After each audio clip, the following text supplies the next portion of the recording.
معبد ہمیں بھی اپنے سخاوت سے دودھ پلا دیجئے۔ معبد عرض کرتی ہیں کہ اے نوجوان یہ تو بتا تم آنے والے کون ہو؟ میرے آقا نے فرمایا اے معبد میں مسلمانوں کا نبی ہوں، اللہ کا یار ہوں، امت کا دلدار ہوں۔ اب معبد پہلے کافرہ تھیں۔ معبد یہ کہتی ہیں کہ اے مسلمانوں کے نبی یہ تو لاچار اور بیچاری کمزور ہو چکی ہے، یہ تو موت زندگی کی کشمکش میں زندگی گزار رہی ہے۔ میرے آقا نے فرمایا اے معبد اجازت دینا تمہارا کام ہے، پھر دودھ نکالنا آمنہ کے لال کا کام ہے۔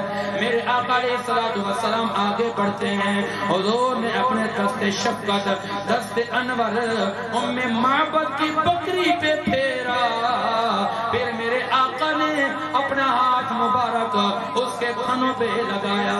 میرے آقا کے ہاتھوں کا لگنا تھا کہ اللہ نے اس قدر کرم فرمایا، وہ لاغر بکری اٹھ کے کھڑی ہو کر چلنے اور دوڑنے لگ گئی۔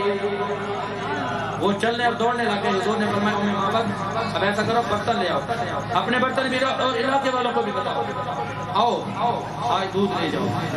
اچھا جب دودھ اس کا نکالا گیا، معبد جو کہ کافرہ عورت تھی کہتی ہے کہ میں نے اپنے گھر کے برتن بھی بھر لیے، علاقے کے لوگوں نے بھی برتن بھر لیے۔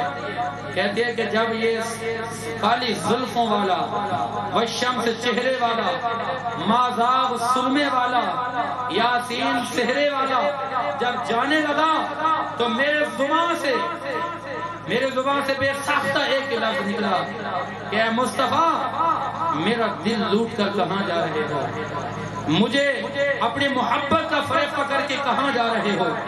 حضرت عمر پاک فرماتے ہیں کہ وہی بکری معبد والی اس قدر اس نے دودھ دیا کہ عمر پاک کا دور آیا۔ کہتے ہیں کہ میرے دور کے اندر جب قحط سالی آ گئے نا، قحط پڑا، فرماتا ہے کہ اسی بکری کا دودھ نکال کر ہم صبح کا بھی کھانا کھایا کرتے تھے، دوپہر کا بھی کھایا کرتے تھے اور رات کا بھی کھانا کھایا کرتے تھے، اس قدر دودھ تھا۔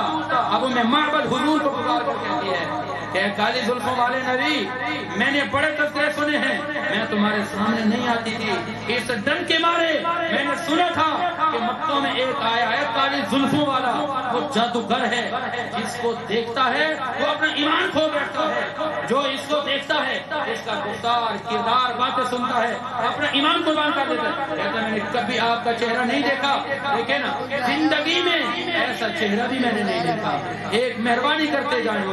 حضور نے فرمایا اماں بتاؤ کیا مہربانی کریں؟ معبد کہتی ہیں کہ ایک احسان کرتے جاؤ، مجھے بھی مصطفیٰ کے غلاموں میں شامل کرتے جاؤ اور مجھے بھی کلمہ محمد پڑھاتے جاؤ۔ اور آج میں بھی یہ کہہ رہی ہوں کہ پہلے زندگی کے 50 سال گزارے تھے وہ سب ناکام تھے، آج سے میں بھی یہ کہہ رہی ہوں کہ میں بھی مصطفیٰ کی ہوں اور میری بکریاں بھی مصطفیٰ کی ہیں، میرا زمانہ بھی مصطفیٰ کا ہے، یہ جان بھی مصطفیٰ کی ہے، یہ دل بھی مصطفیٰ کا ہے، یہ زمانہ بھی مصطفیٰ کا ہے۔